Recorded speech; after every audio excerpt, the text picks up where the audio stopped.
여러분 안녕하십니까? 여러분들의 영어 고민을 해결해 드리기 위해서 찐앤짱 영어 교실을 운영하고 있는 조이쌤입니다. 어저께는 지난 7월 11일에 있었던 국가공무원 9급 영어 문제의 9번 문제에 대해서 문장은 어떻게 시작하고 어떻게 전개되느냐를 설명을 하다가 마지막에 이제 아주 중요한 문장이 하나 있는데 그 문장을 설명하면 시간이 너무 길어질 것 같아서 그 문장 하나만 따로 빼두고 오늘 이제 강의를 진행을 하려고 합니다. 이제 바로 이 문장입니다. 이 문장인데 이제 오늘 그 9번 문제에서 이제 이 문장을 여러분들에게 설명을 해드리고 이제 중간 점검으로 8번 문제와 9번 문제를 한번 총체적으로 한번 분석해보는 그런 시간을 가져보도록 하겠습니다. 자, 이제 이런 문장인데요. 여러분들한테 이제 말씀을 드렸다시피 우리가 영어를 잘 이해를 하려면 이런 거잖아요. 영어를 잘 이해를 하려면 그것을 잘 표현을 해야 될 거고요. 표현을 하기 위해서는 이런 거잖아요. 표현을 하기 위해서는 우리가 그 영어 문장에 있는 단어의 뜻을 잘 적응시켜야 합니다. 즉 변화를 이루어야 된다는 소리죠. 그런데 이 적응을 시키려면 우리가 무엇을 잘해야 되느냐? 영어 문장을 잘 읽어야 되겠다. 읽음으로써 우리가 읽은 것이 문장에서 무슨 역할을 하느냐. 이런 개념이 서야 되거든요. 그렇다면 읽기를 잘 하려면 다시 한번 가면 우리가 문장은 어떻게 시작하고 어떻게 전개하며 어떻게 끊어 읽기를 해야 하느냐, 뭐 이런 기본적인 자세가 이제 이루어져야 된다. 이런 말씀을 드렸으니까 우리가 지금은 어쨌든 우리가 문장을 시작하고 전개하는 내용들이잖아요. 근데 이러려면 문장을 시작하고 전개를 하기 위해서는 그럼 또 뭐가 필요하냐? 우리가 영어를 이루고 있는 단어들의 품사에 대한 이야기가 있어야 되겠다. 즉, 우리가 단어라고 하면 우리는 그 단어의 뜻을 생각하기 마련이죠. 이 단어의 뜻은 뭐다? 이렇게 뜻을 생각하기 마련인데, 다시 얘기하면 영어를 정확하게 빈틈없이 하기 위해서는 이 단어의 품사가 필수적이다. 이런 얘기를 드릴 수 있는 거예요. 이제 그런 와중에 이런 단어가 주어에 딱 나타나는 거죠. 그러면 it이라는 주어는 우리가 무엇에 주의를 해야 될까? 이런 거잖아요. 그러면 단어 중에서도 it이라는 주어는 우리가 적어도 문장에서 만났을 때 최소한 3개, 최대한 4개 정도를 생각해야 되는 아주 문법적인 단어들이죠. 우리가 it이라는 단어는 중학교 1학년 때, it이라는 단어는 인칭 대명사로서 명사의 반복을 피하는 그것이라는 의미를 지닌다. 이게 이제 가장 먼저 배웠던 이시거든요. 그러나 실제로 우리가 독해를 하다 보면 it이라는 주어는 솔직히 말로 가주어로 쓰이는 경우가 가장 빈도가 높고요. 가끔 강조 구문에 나타날 수 있고 또 날씨, 시간, 계절, 거리 이것을 의미하는 비인칭 주어로도 쓸 수 있는 겁니다. 그러니까 우리가 소위 말해서 it이라는 단어는 겉보기에는 아주 쉬운 단어 같지만 실제로 독해 문장에서 만나면 상당히 우리에게 괴로움을 주는 단어이면 틀림없습니다. 그렇다면 만약에 it이라는 주어가 가주어일 확률이 가장 높다는데 우리가 그렇다면 가주어라는 건 어떻게 판단하는 걸까요? 쉬운 말로 가주어란 진주어를 찾는 거다. 이건 굉장히 쉬운 말이죠. 그러면 왜 이런 현상이 나타나느냐? 주어가 길기 때문이다. 그럼 주어가 길다는 말은 무슨 말이냐? 명사절이기 때문에 긴 거고요. 부정사의 명사적 용법이기 때문에 긴 거고요. 동명사가 나타나기 때문에 길어지는 겁니다. 그러면 우리가 it이라는 주어는 1, 가주어 공산이 크다. 오른쪽을 힐끔 보면서 진주어를 발견한다. 진주어 자리에는 명사절, 부정사, 동명사가 있다. 대체로 그 거리는 동사만큼까지의 거리다. 다만 우리에게 또 어려움을 주면 여기에 수식어가 끼어 있으면 가주어에서 진주어까지 거리는 조금 멀다. 이렇게 이제 말씀을 드릴 수 있는 거예요. 그러면 다시 돌아와서 it이라는 주어를 보고 가주어인가 하고 오른쪽을 힐끔 봤더니 동명사 같은 단어도 보이고 명사절을 유도하는 접속사도 보이더라 이 말이죠. 그렇다면 it은 정말 가주어이고 그 다음에 동명사나 명사절이 진주어일 것이냐 이런 의문이 남잖아요. 그러나 잘 보면 영어에서 우리가 이런 어구가 있습니다. be worse, 뭐뭐할 가치가 있다는 반드시 목적어 자리에 명사 혹은 동명사를 달고 다니는 이러한 특징이 있는 단어가 be worse예요. 그렇다면 지금의 considering은 이거잖아요. 지금의 considering은 be worse의 목적어가 되는 동명사인 거예요. 즉 진주어로서의 동명사가 아니라 be worse의 목적어인 경우, 또 동명사는 그 속에 있는 동사만큼을 항상 달고 다녀야 되는 거거든요. 그러면 ing 속에 있는 동사가 뭔가요? consider고 consider라는 타동사의 목적어가 되는 명사절이지요. 그러다 보니까 지금 it을 가주어라고 하기에는 진주어에 해당하는 명사절이나 부정사나 동명사가 없는 거죠. 그러니까 지금의 it은 인칭 대명사로서 그것은 이 될 것이고 considering은 be worse의 목적어가 되는 동명사. how 이하의 명사절은 동명사 속 동사의 목적어가 되는 명사절. 이런 식인데 아무튼 이제 다음에 기회가 되었을 때 다시 주어 자리에 쓰인 it을 판단하는 그런 것들을 설명해 드리도록 하겠습니다. 자, 이렇게 해서 우리가 8번 문제하고 9번 문제에 대한 문장을 우리가 시작을 중심으로 한번 분석해 봤는데요. 총 19개의 문장으로 그 중에서도 평서문으로 주로 구성되어 있죠. 말씀드렸지만 문장은 평서문만이 있는 것이 아니고 의문문도 있고 명령문도 있고 기원문도 있고 때때로는 도치도 있지만 어쨌든 지금 8번과 9번은 우리가 평서문으로 구성되어 있습니다. 그러면 그 19개의 문장을 한번 분석해 보니까 문장을 주어로 시작하는 경우가 한 16가지 정도 되지 않느냐 이런 식이죠. 16가지 정도. 그래서 16가지 정도를 문장은 주로 주어로 시작하더라. 그 중에서 문장 시작 첫 단어가 명사인 주어가 4개. 관사가 보이니까 관사는 명사까지 읽어야 되는 경우가 3개. 인칭 대명사가 5개. 근데 이렇게 나오는 거잖아요.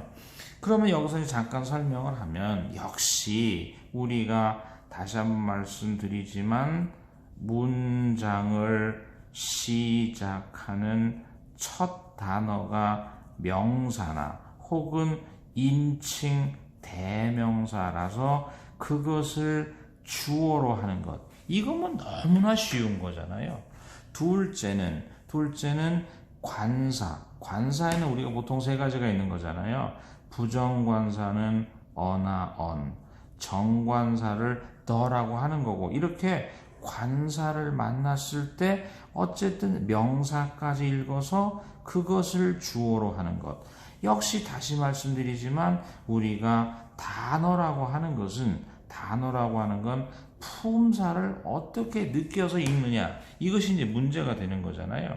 그 다음에 이제 뭐 인칭 대명사라는 것은 적어도 인칭에는 세 가지가 있잖아요. 1인칭, 2인칭, 3인칭. 1인칭을 나타내는 나와 우리, 2인칭을 나타내는 you, 남자 he, 여자 she, 비인칭 it, 복수 they.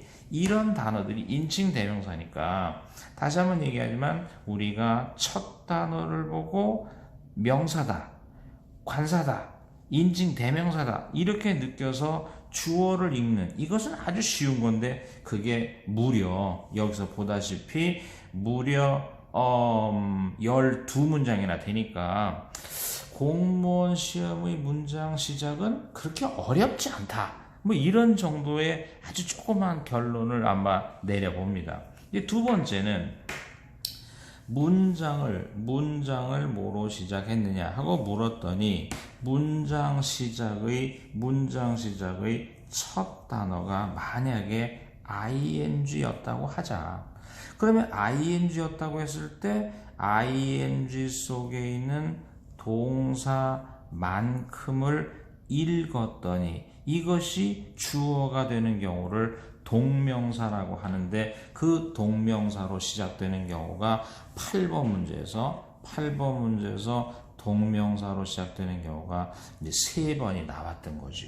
그렇다면 적어도 우리가 이런 걸 왜 배워야 하는지, 그것은 나중에 표현을 하는 경우에 가서 여러분들에게 설명을 해드릴 예정입니다. 그 다음에 이제 하나 약간은 특이했지만, 문장을 시작하는 첫 단어가 뭐 가령 yet이었는데 yet이라든지 and라든지 but이라든지 or라든지 이런 등위 접속사 일단 끊어냈더니 문장 시작의 첫 단어가 to더라. to였는데 이것이 전치사라면 별 문제가 없는데, 이것이 만약에 부정사였다면 to 뒤에 동사가 나올 거고, 동사만큼을 읽어서 이것이 주어가 되는 경우가 한 번 나타났다. 그런데 이제 선생님 분명히 말씀드리지만, 단어로서의 주어가 대부분을 이루고 있는 이런 상황 하에서는 문장이 쉽지만, 만약에 동명사나 부정사가 나오는 경우는 그렇게 쉽지는 않다. 왜? 동명사가 아닌 경우가 있고, 이 부정사의 명사적 용법이 아닌 경우도 있기 때문에 늘 판단해야 하므로 어렵다는 거죠. 이거다, ing니까 주어다, 이렇게 되면 영어가 굉장히 쉬운데요. ing로서 주어일 수 있지만 분사 구문일 수 있다. 부정사로서 명사적 용법이니까 주어지만 그렇지 않을 수 있다. 영어가 어려운 점이 바로 이런 다양한 경우의 수를 갖고 있다는 거잖아요. 또 문장을 이제 주어로 시작하지 않는 경우가 있었다. 문장을 주어로 시작하지 않는 경우, 우리가 부사적으로 시작하지 않느냐 이렇게 얘기를 했는데, 문장 시작의 첫 단어를 전치사라고 하자.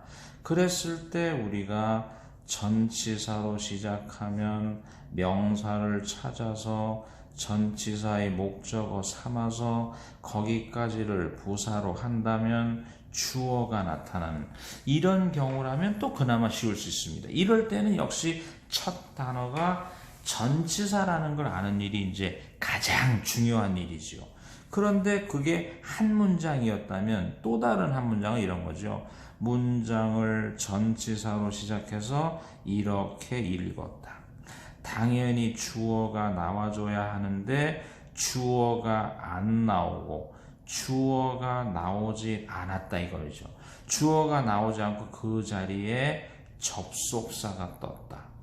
접속사가 절을 이루는데 that이나 wh를 제외한 접속사들은 대부분 부사절을 유도한다. 그러면 부사절이 또 길어질 테니까 우리가 무엇을 힌트 삼고 커마를 힌트 삼고 무엇을 발견하면 주어를 발견하면 거기까지가 다시 부사일 거 아니겠느냐. 따라서 우리가 다시 문장의 주어가 나오기 전까지의 부사는 얼마든지 다양하고 길어질 수 있다. 우리가 이런 점을 두 번의 경우에서 한 번이 그런 경고를 하고 있는 거지요. 그래서 이제 우리가 이렇게 해서 18개의 문장을 했고, 이제 한 문장은 여러분들이 잘 아는 단어 there지요. 유도부사라는 것이 있어요. 그러면 만약에 주어 자리에 이런 단어가 떴을 때 이건 주어라 하지 않고 뭐라 한다? 유도부사다. 유도부사는 무엇이 있다, 없다를 나타내는 그런 표현으로서 우리가 서술어 자리에 비동사를 지나서 명사를 찾아서 주어까지 읽는 이러한 문장을 해야 되겠다.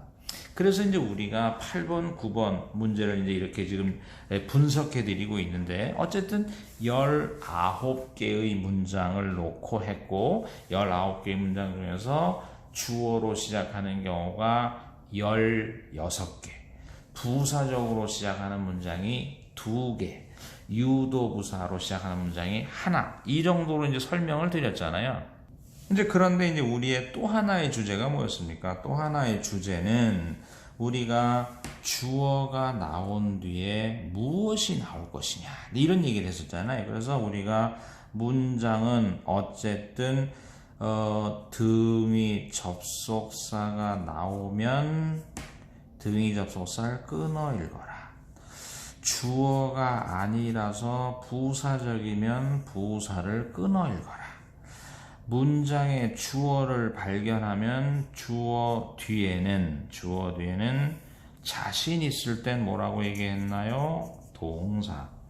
그러나 조동사가 있을 수 있고 부사가 있을 수 있다면 서술어라는 용어를 쓰기도 하고, 아닐 때 수식어라는 용어를 쓰기로 했는데, 여러분들에게 19문제 중에서는 대부분 주어 뒤에는 동사 혹은 서술어가 등장한 것이 15개의 문장이었으니까 그렇게 문장은 난이도가 높은 편은 아니다, 이렇게 말씀을 드릴 수 있는데, 문제는 주어 뒤에 수식어가 나타나 가지고 서술어가 있는 요런 경우, 주어 뒤에 수식어를 읽고 서술어를 발견해야 되는 문장이 4개가 있었다. 이제 문제는 이 수식어가 첫째, 길거나 둘째, 다양한 모습이거나 이런 경우가 이제 상당히 어려울 텐데요. 우리가 그 수식어가 들어있는 4개의 문장 중에서도 우리가 긴 경우가 한 2가지 정도가 있었잖아요. 2가지 정도가 있었고, 그 중에 여러분들한테 특별하게 설명드렸던 건 PP, 과거 분사가 수식어로 나타나는 경우는 상당히 우리가 주의를 하지 않으면 안 된다, 이제 이런 얘기를 드렸던 거예요. 자, 이렇게 해서 이제 8번, 9번 문장에 대한 시작과 전개에 대한 간단한 정리를 한번 해드렸는데요. 다음 시간에는 10번 문제에 대한 분석과 해설을 좀 해드릴까 합니다. 다시 한번 말씀드리지만 이제 우리가 시작과 주어 뒤의 전개까지는 또 그런대로 쉬운데요. 이제 문제는 서술어를 발견한 동사 이후의 전개가 상당히 어렵다는 겁니다. 이제 본격적인 강의를 하기 전에 이러한 시작과 주어 뒤 전개까지를 어떻게든 숙달을 잘 시켜서 오차 없이 읽어줘야 동사를 잘 만나지 않느냐, 이런 생각입니다. 자, 오늘은 여기까지 하겠습니다.